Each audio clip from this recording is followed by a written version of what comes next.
how to fix domain already in use in Google Workspace.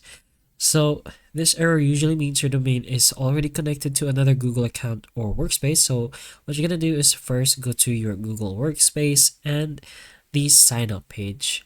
So you could try to recover the existing account by clicking either find your account or signing in at admin.google.com using your domain email.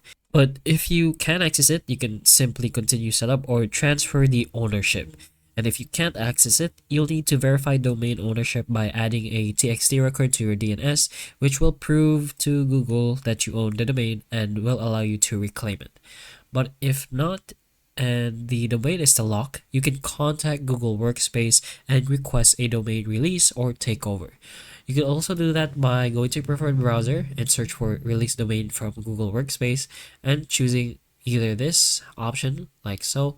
It will lead you to the admin help on a community question on how to do so, and then go ahead to this kind of link, which is support.google. You're gonna have to fill out this form, and then it will lead you to your Google admin toolbox, and then just go ahead and enter the valid domain that you received the error. You can also go ahead and ask them for maybe a different kind of solution, but this is another option you have if you are having this error.